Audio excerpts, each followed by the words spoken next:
Born September 16, 1914, Euclides Hartem was a Brazilian catch wrestling champion, regarded as the father of Brazilian Luta Livre, a no-gi submission martial art. Hartem was popularly known by his nickname, Tatu, meaning armadillo. According to sports historian Elton Silva, Tatu was overweight as a child, which prompted his brother Eduardo to encourage his involvement in sports.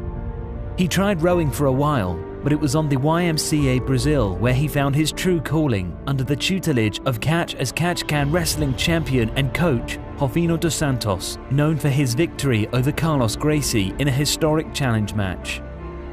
With Dos Santos as a coach, the young athlete had on his hands a powerful combination of raw talent, passion, and world-class instruction. A legend had been born. Hartem dominated the grappling scene of Brazil during the late 30s and 40s, improving with every match, imposing his relentless attacking style and gaining thousands of fans in the process.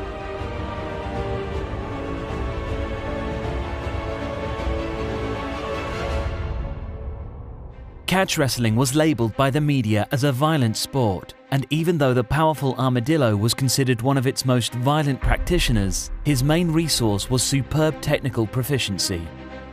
The Sports World Weekly, dated March 14, 1947, describes Tatu as a master of strangleholds, with many of his submission finishes coming by way of choke. One of these wins took place during the final match of the Catch Wrestling International Tournament in March 1940, where he faced French champion Charles Ulsimer.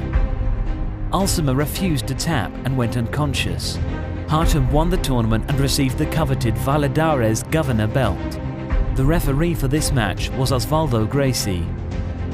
Tatu's resume included wins against Carlos Mesnik, Greek grappler Kostolias, and judoist Takeo Jano, a student and former assistant instructor of Mitsuyo Maeda and forefather of one of the non-Gracie Brazilian Jiu-Jitsu lineages.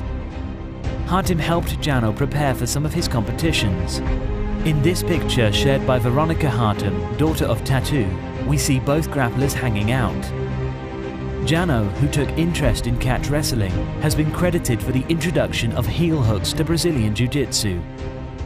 Tatu also defeated then Jiu-Jitsu national champion George Gracie in 1942. I'll read to you an extract from the Illustrated Sports Journal of Rio de Janeiro, dated June 11, 1942, that describes this event. Porto Alegre had the privilege to witness the match between Tatu and Gracie. According to Gracie's manager, there were several efforts to set this match in the capitals of Rio and Sao Paulo. However, negotiations always failed. That was also the case here. After the match was announced, Gracie seemed to want out, so the clash remained only in posters for almost 20 days.